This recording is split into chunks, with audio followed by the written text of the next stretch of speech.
Good evening guys, welcome back to my YouTube channel exam solution 1.0। नमस्कार दोस्तों, मैं विजेंद्र स्वामी एक बार फिर आप सभी का इस यूट्यूब परिवार में हार्दिक स्वागत अभिनंदन करता हूं। दोस्तों, बहुत बड़ी अपडेट DSSP द्वारा TGT संस्कृत फीमेल, जिसका पोस्ट कोड 55/21 है, का फाइनल रिजल्ट डिक्लेयर किया जा चुका है। जिन भी कैंडिडेट का TGT संस्कृत फीमेल में फाइनल सिलेक्शन हुआ है, उन सभी कैंडिडेट को बहुत अधिक बधाइयाँ और शुभकामनाएँ। दोस्तों, वे सभी कैंडिडेट अपना रोल नंबर DSSP.online.nic.in वेबसाइट के लेटेस्ट रिजल्ट सेक्शन से जाकर PDF डाउनलोड करके रोल नंबर देख सकते हैं। दोस्तों, मेन लिस्ट के साथ ही कैंडिडेट की वेटिंग लिस्ट और वेटिंग की कट ऑफ भी जारी की गई है। दोस्तों, वेटिंग कट ऑफ में भी जिन कैंडिडेट का रोल नंबर है, उन सभी की भी सिलेक्शन की प्रबल संभावनाएं रहती हैं, क्योंकि दोस्तों कुछ कैंडिडेट अदर पोस्ट में ज्वाइन करते हैं तो TGT संस्कृत फीमेल की सीट्स वैकेंट रहना तय है। इसलिए दोस्तों, वेटिंग में आए कैंडिडेट को भी बहुत अधिक बधाइयाँ और शुभकामनाएँ। दोस्तों, इनके सिलेक्शन की भी प्रबल संभावनाएं हैं। जैसा कि दोस्तों DSSP TGT कैलेंडर के अकॉर्डिंग संस्कृत फीमेल का फाइनल रिजल्ट 16 अगस्त 2022 को डिक्लेयर किया जाना था, और दोस्तों आज 16 अगस्त 2022 को इसका फाइनल रिजल्ट डिक्लेयर किया जा चुका है। दोस्तों, DSSP TGT संस्कृत फीमेल, जिसका एडवर्टाइजमेंट 03/21 जारी किया गया था। दोस्तों, इसमें टोटल वैकेंसीज 1159। इन 1159 वैकेंसीज में से जनरल कैटेगरी की 527 सीट्स, OBC कैटेगरी की 281 सीट्स, EWS कैटेगरी की 33 सीट्स, SC कैटेगरी की 206 सीट्स, ST कैटेगरी की 112 सीट्स और PWD कैटेगरी की 51 सीट्स, जिनमें दोस्तों PHOH की 26 सीट्स और PHUH की 25 सीट्स पर एडवर्टाइजमेंट जारी किया गया। दोस्तों, इन 1159 सीट्स में से मात्र 944 सीट्स ही फुलफिल हो पाई हैं। दोस्तों, लगभग 200 वैकेंसीज फुलफिल नहीं हो पाई। दोस्तों, ये 200 सीट्स नेक्स्ट वैकेंसी में ऐड होकर आएंगी, जिन्हें दोस्तों बैकलॉग वैकेंसी के नाम से जाना जाता है। दोस्तों, DSSP TGT 2022 में लेटेस्ट एडवर्टाइजमेंट जारी करेगी, जिनमें दोस्तों OBC की अधिक सीट आएंगी, क्योंकि दोस्तों यहाँ पर OBC की सीट्स वैकेंट रही हैं। दोस्तों, इसके अलावा PWD कैटेगरी की भी सीट्स वैकेंट रही हैं। दोस्तों, जिस प्रकार कट ऑफ एनालिसिस अपने चैनल पर प्रोवाइड करवा दिया गया था, उसी के अकॉर्डिंग TGT संस्कृत फीमेल की फाइनल कट ऑफ रही है। हालांकि दोस्तों जनरल की कट ऑफ अनएक्सपेक्टेड रही है। इसके अलावा दोस्तों SC और ST कैटेगरी कट ऑफ और EWS कैटेगरी कट ऑफ जो अपने चैनल पर प्रोवाइड करवा दी गई थी, वही इसकी फाइनल कट ऑफ रही है। दोस्तों, एकदम सटीक एनालिसिस रहा है, जिसे आप प्रीवियस वीडियो में देख सकते हैं। दोस्तों, जनरल कैटेगरी के लिए टोटल फॉर्म 4757 फिलअप हुए। OBC कैटेगरी के 281 सीट्स के लिए 991 कैंडिडेट ने फॉर्म फिलअप किया। EWS कैटेगरी की 374, SC कैटेगरी के 1360, ST कैटेगरी के 681 और PWD कैटेगरी के 44 सीट्स पर फॉर्म फिलअप हुए। दोस्तों, टोटल 8207 फॉर्म फिलअप किए गए। इन 8207 फॉर्म में से भी 4479 कैंडिडेट ही एग्ज़ाम में अपेयर्ड हुए। दोस्तों, एग्ज़ाम में अपेयर्ड हुए कैंडिडेट की संख्या कम ही रही। 8207 माइनस 4479 बराबर 3728 कैंडिडेट एग्ज़ाम में एबसेंट रहे। दोस्तों, जो कैंडिडेट एग्ज़ाम में एबसेंट रहे, वे रेस से पहले ही बाहर हैं। दोस्तों, EDOJER कट ऑफ पहले जारी कर दी गई थी। दोस्तों, EDOJER के लिए भी DSSP द्वारा मिनिमम क्वालिफाइंग मार्क्स का क्राइटेरिया डिसाइड किया गया है, जो कि दोस्तों इस प्रकार है। जनरल कैटेगरी के लिए मिनिमम क्वालिफाइंग मार्क्स 40% का क्राइटेरिया DSSP द्वारा डिसाइड किया गया है। अगर दोस्तों किसी कैंडिडेट के 40% मार्क्स इन ईच पेपर से कम हैं, तो दोस्तों उसे EDOJER के लिए क्वालिफाई ही नहीं किया जाता। दोस्तों, यहाँ पर जनरल कैटेगरी की EDOJER cut off just qualifying marks 80 marks के लगभग ही रही थी, लेकिन दोस्तों इसकी फाइनल कट ऑफ में 17 मार्क्स की बढ़ोतरी हुई है, जो कि दोस्तों अनएक्सपेक्टेड थी। दोस्तों, यहाँ पर OBC कैटेगरी के कैंडिडेट को 5% मार्क्स का रिलैक्सेशन दिया गया है। OBC कैटेगरी के कैंडिडेट के लिए 35% मार्क्स इन ईच पेपर लाना आवश्यक है। दोस्तों, इससे कम मार्क्स वाले कैंडिडेट को क्वालिफाई ही नहीं किया जाता। दोस्तों, प्रत्येक कैंडिडेट को 100 में से 35 मार्क्स लाना आवश्यक है। अगर OBC का कैंडिडेट 100 में से 35 मार्क्स नहीं प्राप्त कर पाता है, तो दोस्तों उसका EDOJER फिलअप ही नहीं कराया जाता, और दोस्तों वे कैंडिडेट रेस से पहले ही बाहर हैं। दोस्तों, यहाँ पर OBC ओनली दिल्ली वाले ही वैलिड हैं। अदर स्टेट के OBC कैंडिडेट को जनरल में काउंट कर लिया जाता है, बशर्ते कि दोस्तों उसने जनरल के सारे एलिजिबिलिटी क्राइटेरिया फुलफिल किए हों। दोस्तों, इसके अलावा EWS कैटेगरी के कैंडिडेट के लिए भी जनरल के समान 40% मार्क्स इन ईच पेपर लाना आवश्यक है। इससे कम मार्क्स वाले कैंडिडेट को क्वालिफाई नहीं किया जाता है। दोस्तों, EWS स्टेट एंड सेंट्रल दोनों का वैलिड है। SC ST और PWD कैटेगरी के कैंडिडेट के लिए 10% का रिलैक्सेशन दिया गया है। दोस्तों, SC ST और PWD कैटेगरी के कैंडिडेट के लिए 30% मार्क्स इन ईच पेपर लाना आवश्यक है। दोस्तों, यहाँ पर प्रत्येक पेपर में 100 में से 30 मार्क्स लाना आवश्यक है। टीजीटी संस्कृत फीमेल का 200 मार्क्स का एग्ज़ाम हुआ, जिसमें प्रत्येक सेक्शन में 100 मार्क्स का पेपर था। दोस्तों 100 में से SC ST और PWD कैटेगरी कैंडिडेट को 30 मार्क्स लाना आवश्यक था और दोस्तों 200 में से 60 मार्क्स लाना आवश्यक था। इससे कम मार्क्स वाले कैंडिडेट को ईडोजर के लिए क्वालिफाई ही नहीं किया जाता, चाहे दोस्तों इसकी सीट्स वैकेंट ही क्यों ना जाएं। दोस्तों 1159 वैकेंसीज के लिए एडवर्टाइजमेंट जारी हुआ था, जिसमें से 944 ही सीट्स फुलफिल हो पाई हैं। दोस्तों यहाँ पर OBC और PWD कैटेगरी और EWS कैटेगरी की सीट्स वैकेंट रही हैं। दोस्तों ये सीट्स नेक्स्ट वैकेंसी में ऐड होकर आएंगी, लेकिन दोस्तों EWS कैटेगरी की सीट्स नेक्स्ट वैकेंसी में ऐड होकर नहीं आएंगी, क्योंकि दोस्तों EWS कैटेगरी में सीट्स का नेक्स्ट वैकेंसी में ऐड होने का कोई रूल नहीं है। दोस्तों OBC कैटेगरी की नेक्स्ट वैकेंसी में ऐड होकर आएंगी।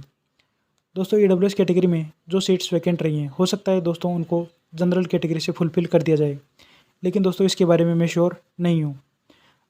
अलग अलग स्टेट के लिए EWS कैटेगरी का अलग अलग रूल डिसाइड किया गया है। हो सकता है दोस्तों DSSB में भी जैसे 33 में से 11 सीट्स ही फुलफिल हो पाई हैं, तो दोस्तों बाकी सीट्स पर जनरल कैटेगरी के कैंडिडेट फुलफिल कर दिया जाएँ, क्योंकि दोस्तों इसमें ईडोजर क्वालिफाई करने वाले कैंडिडेट की संख्या कम ही रही है।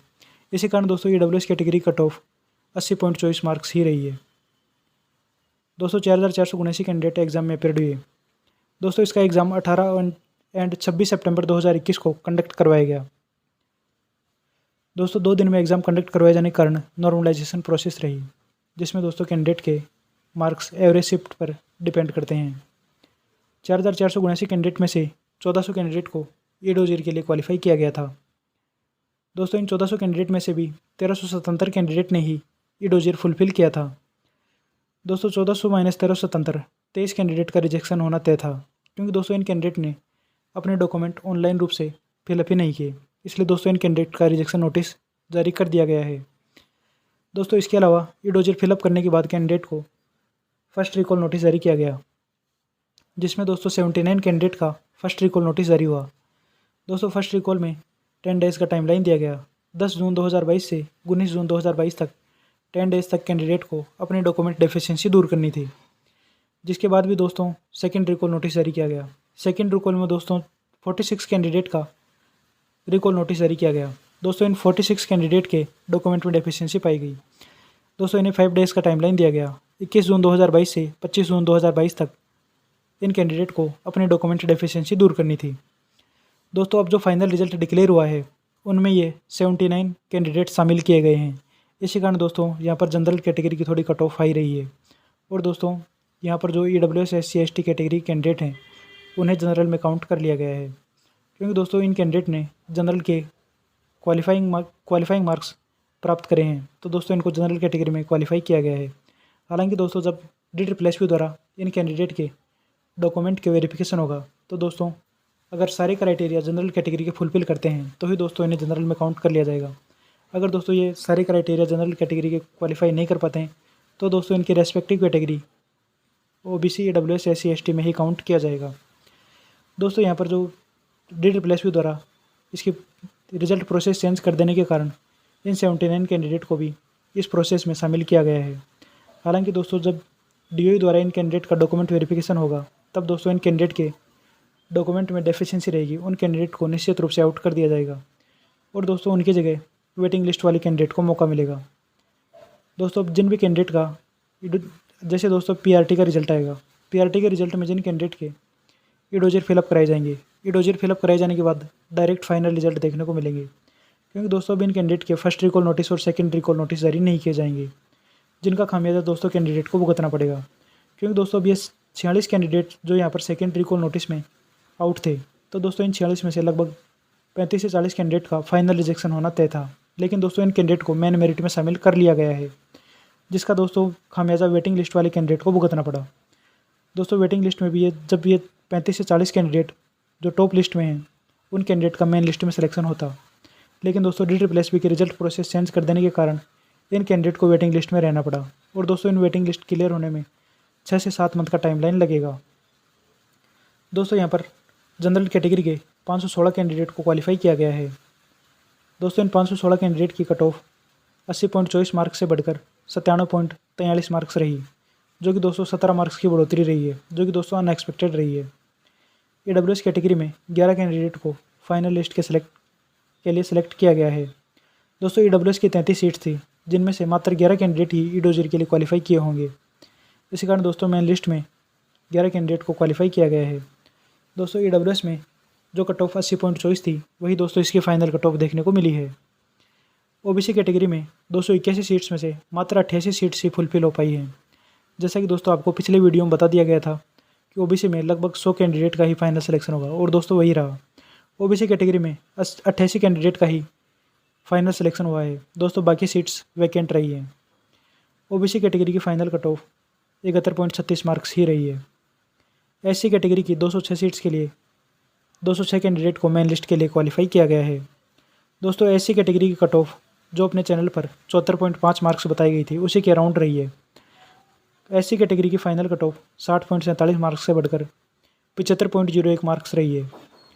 ST कैटेगरी की 112 सीट्स के लिए 112 कैंडिडेट को क्वालिफाई किया गया है। दोस्तों यहाँ पर 2 कैंडिडेट PH में क्वालिफाई किए गए हैं, और जनरल कैटेगरी के 516 normal candidate plus 11 candidate PH वाले काउंट किए गए हैं। इस प्रकार दोस्तों जनरल कैटेगरी की भी 527 सीट्स, टोटल 527 सीट्स को फुलफिल किया गया है। दोस्तों यहाँ पर PH में 11 जनरल कैटेगरी में और 2 ST कैटेगरी में कैंडिडेट क्वालिफाई हुए हैं। दोस्तों यहाँ पर कट ऑफ बढ़ने की बात की जाए तो जनरल कैटेगरी में 17 मार्क्स की बढ़ोतरी हुई है। 80.24 मार्क्स से बढ़कर 97.43 मार्क्स रही है। EWS कैटेगरी में ऑल कैंडिडेट क्वालिफाई हुए हैं, और दोस्तों EWS के सीट्स भी वैकेंट रही हैं। OBC कैटेगरी में 71.36 मार्क्स, और दोस्तों इसके ऑल कैंडिडेट सेलेक्ट हुए हैं। SC कैटेगरी में 60.47 से 75.01 मार्क्स रही, जो कि दोस्तों 15 मार्क्स की बढ़ोतरी रही है। और दोस्तों ST कैटेगरी में भी 62.26 मार्क्स से 72.56 मार्क्स 10 मार्क्स की बढ़ोतरी रही है। दोस्तों एकदम सटीक एनालिसिस अपने चैनल पर पहले प्रोवाइड करवा दिया गया था, उसी के अकॉर्डिंग दोस्तों इसकी कट ऑफ रही है। PH कैटेगरी में दोस्तों जहां ईडोजर की कट ऑफ 67.07 मार्क्स थी, फाइनल कट ऑफ में बढ़कर PH-OH की सेम रही, जबकि दोस्तों PH-VH की 81.02 मार्क्स रही, जो कि दोस्तों 14 मार्क्स की बढ़ोतरी हुई है। दोस्तों यहाँ पर मेन लिस्ट के साथ साथ ही वेटिंग लिस्ट भी जारी की जा चुकी है। दोस्तों मेन लिस्ट में आए कैंडिडेट को एक बार फिर से बहुत अधिक बधाइयाँ और शुभकामनाएं, क्योंकि दोस्तों उन कैंडिडेट ने मेहनत की है, और दोस्तों उन मेहनत का परिणाम ही आज मिला है, जिसके कारण दोस्तों उनके घरों में खुशी आई है। दोस्तों मेन लिस्ट के साथ साथ ही वेटिंग लिस्ट भी जारी की जा चुकी है। वेटिंग लिस्ट भी दोस्तों 20% सीट पर जारी की जाती हैं। DSSS रूल के according waiting list with in one year के लिए वैलिड रहती है। जैसा कि दोस्तों आप सबको पता है 16 अगस्त 2022 को आज इसका फाइनल रिजल्ट आया है, तो दोस्तों इसकी वेटिंग लिस्ट 15 अगस्त 2023 तक वैलिड रहेगी। दोस्तों इसके बाद भी अगर वेटिंग लिस्ट ऑल क्लियर रहती है तो दोस्तों सप्लीमेंट्री रिजल्ट निकलवाया जा सकता है। दोस्तों वेटिंग लिस्ट जारी की जा चुकी है। टोटल 171 सीट्स पर वेटिंग लिस्ट निकाली गई है, जिनमें दोस्तों जनरल कैटेगरी की 106 सीट्स पर वेटिंग लिस्ट जारी की गई है। EWS कैटेगरी में नॉट अवेलेबल, क्योंकि दोस्तों मेन लिस्ट में ही कैंडिडेट सेलेक्ट हो गए, और दोस्तों इसकी सीट भी वैकेंट रही हैं। OBC कैटेगरी में भी दोस्तों 281 सीट्स में से मात्र 88 सीट ही फुलफिल हो पाई हैं। तो दोस्तों OBC कैटेगरी में भी कैंडिडेट नॉट अवेलेबल, क्योंकि दोस्तों ऑल कैंडिडेट मेन लिस्ट में ही सेलेक्ट हो गए। जिन कैंडिडेट ने ईडोजर क्वालिफाई किया था उन सभी का फाइनल सिलेक्शन हुआ है। SC कैटेगरी में 42 सीट्स पर वेटिंग लिस्ट निकाली गई है, तथा दोस्तों ST कैटेगरी में भी 23 सीट्स पर वेटिंग लिस्ट निकाली गई है। PH कैटेगरी में नॉट अवेलेबल, क्योंकि दोस्तों मेन लिस्ट में ही कैंडिडेट सेलेक्ट हो गए हैं, और दोस्तों PH कैटेगरी की सीट्स भी वैकेंट रही हैं।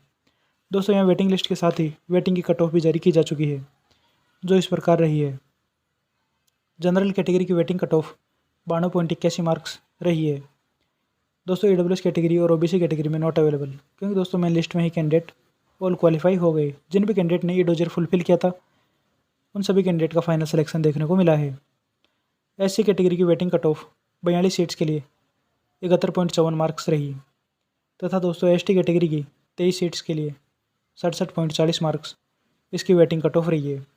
और दोस्तों PH कैटेगरी में नॉट अवेलेबल, क्योंकि दोस्तों मेन लिस्ट में ही कैंडिडेट ऑल सेलेक्ट हो गए, और दोस्तों यहाँ पर इनकी सीट्स वैकेंट भी रही है। दोस्तों वेटिंग लिस्ट में आए कैंडिडेट को भी निराश होने की आवश्यकता नहीं है, क्योंकि दोस्तों इन सभी कैंडिडेट का फाइनल सिलेक्शन होने की संभावनाएं हैं। क्योंकि दोस्तों कुछ कैंडिडेट जो कि TGT की अदर पोस्ट में सिलेक्टेड हैं, और दोस्तों कुछ कैंडिडेट जो कि PGT में सिलेक्टेड हैं, और कुछ कैंडिडेट जो NVS, PGT, RPSC इत्यादि पोस्टेज में सिलेक्टेड हैं, वे कैंडिडेट यहाँ TGT की पोस्ट में ज्वाइन नहीं करेंगे। तो दोस्तों यहाँ वेटिंग लिस्ट भी क्लियर होने की प्रबल संभावनाएं रहेंगी। दोस्तों वेटिंग में जैसे जनरल कैटेगरी की 106 सीट्स पर वेटिंग लिस्ट निकाली गई है। तो दोस्तों यहाँ पर जो 46 कैंडिडेट का सेकेंड रिकॉल नोटिस था, उनमें से भी दोस्तों लगभग 35 से 40 कैंडिडेट का रिजेक्शन होना तय है। तो दोस्तों जनरल कैटेगरी की भी आराम से 50 से 60 सीट्स पर वेटिंग लिस्ट आराम से क्लियर हो जाएगी। हालांकि दोस्तों इससे अधिक भी वेटिंग लिस्ट क्लियर होने की संभावनाएं हैं। दोस्तों waiting list with in 1 year तक वैलिड रहेगी। दोस्तों वेटिंग में एक कैंडिडेट का भी सिलेक्शन की प्रबल संभावनाएं रहती हैं, लेकिन दोस्तों इन कैंडिडेट को 6 से 7 मंथ का इंतज़ार करना पड़ेगा, क्योंकि दोस्तों पहले कैंडिडेट को जो मेन लिस्ट में सेलेक्ट हैं उनको ज्वाइनिंग दी जाएगी। देन आफ्टर दोस्तों अगर सीट्स वैकेंट रहती हैं तो दोस्तों वेटिंग लिस्ट वाली कैंडिडेट का नंबर आता है। दोस्तों निश्चित रूप से सीट्स वैकेंट रहेंगी, क्योंकि दोस्तों जिन कैंडिडेट का रिजेक्शन होना था उन कैंडिडेट का रिजेक्शन लिस्ट DRRPP द्वारा जारी नहीं की गई। हालांकि दोस्तों यह कार्य अब DOE द्वारा किया जाएगा। DOE द्वारा इन कैंडिडेट का डॉक्यूमेंट वेरिफिकेशन सामूहिक रूप से होगा, जो कि दोस्तों Tyagaraj sports complex new Delhi में कराया जा रहा है। दोस्तों त्यागराज स्पोर्ट्स कॉम्प्लेक्स में कैंडिडेट का डॉक्यूमेंट वेरिफिकेशन सामूहिक रूप से हो रहे हैं, जिसके लिए दोस्तों 350 से 400 टीचर्स की टीम तैयार की गई है, जिसमें दोस्तों कैंडिडेट के डॉक्यूमेंट की स्क्रूटनी की जा रही है। दोस्तों कैंडिडेट के डॉक्यूमेंट की बारीकी से जांच की जा रही है।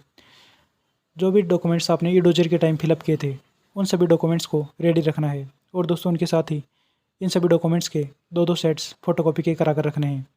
इनके अलावा दोस्तों इन कैंडिडेट को निरंतर रूप से edudel.nic.in वेबसाइट को विजिट करते रहना है, क्योंकि दोस्तों इन कैंडिडेट का जिनका मेन लिस्ट में सिलेक्शन हो चुका है, अब दोस्तों इन कैंडिडेट का मेमोरेंडम जारी किया जाएगा। दोस्तों इन कैंडिडेट का मेमोरेंडम edudel.nic.in वेबसाइट पर पब्लिक सर्कुलर सेक्शन पर जारी होगा, जिसे दोस्तों आप निरंतर रूप से विजिट करते रहना है। इसके अलावा दोस्तों आप सभी कैंडिडेट को इस चैनल को सब्सक्राइब करना है। जो भी आगे की फर्दर प्रोसेस होगी वो चैनल पर टाइम टू टाइम प्रोवाइड करवा दी जाएगी। दोस्तों इसके अलावा कैंडिडेट को एक्सेप्टेशन फॉर्म और अटेस्टेशन फॉर्म की 3-3 कॉपी भी रेडी रखनी है, जो कि दोस्तों फिजिकल डॉक्यूमेंट वेरिफिकेशन के टाइम काम आएंगी। दोस्तों कैंडिडेट का फिजिकल रूप से DV होगा, जिसमें दोस्तों अगर किसी कैंडिडेट के डॉक्यूमेंट में डेफिशिएंसी रहती है तो दोस्तों उसे 15 डेज़ का टाइमलाइन दिया जाएगा। अगर दोस्तों 15 डेज़ में भी कैंडिडेट अपनी डॉक्यूमेंट डेफिशिएंसी दूर नहीं कर पाता है तो दोस्तों उसे सेकंड चांस दिया जाएगा, जिसमें दोस्तों 5 डेज़ का टाइमलाइन दिया जाएगा। अगर दोस्तों दोनों अपॉर्चुनिटी में कैंडिडेट अपनी डॉक्यूमेंट डेफिशिएंसी पूरी नहीं कर पाता है तो दोस्तों उन कैंडिडेट का रिजेक्शन होना तय है, और दोस्तों रिजेक्टेड कैंडिडेट की जगह वेटिंग लिस्ट वाले कैंडिडेट को मौका मिलेगा। दोस्तों डॉक्यूमेंट वेरिफिकेशन के साथ ही इन कैंडिडेट का मेडिकल का वेरिफिकेशन भी होगा। मेडिकल के लिए भी दोस्तों इन्हें संबंधित हॉस्पिटल में मेडिकल फिटनेस टेस्ट करवाने होंगे। दोस्तों हालांकि मेडिकल में सभी कैंडिडेट फिट पाए जाते हैं, लेकिन दोस्तों कुछ कैंडिडेट जो कि किसी गंभीर बीमारी से ग्रसित हैं दोस्तों उनका रिजेक्शन होना तय है। दोस्तों मेडिकल वेरिफिकेशन के साथ ही इन कैंडिडेट से स्कूल अलॉट करवा दिए जाते हैं। स्कूल अलॉटेड कमेटी में भी स्कूल द्वारा जो कमेटी है उसके द्वारा भी कैंडिडेट के डॉक्यूमेंट के वेरिफिकेशन किए जाते हैं। दोस्तों जहाँ पर भी कैंडिडेट के फिजिकल रूप से डॉक्यूमेंट वेरिफिकेशन होता है, और दोस्तों वहाँ पर भी एक सेट डॉक्यूमेंट्स का स्कूल कमेटी में जमा करवाना होता है।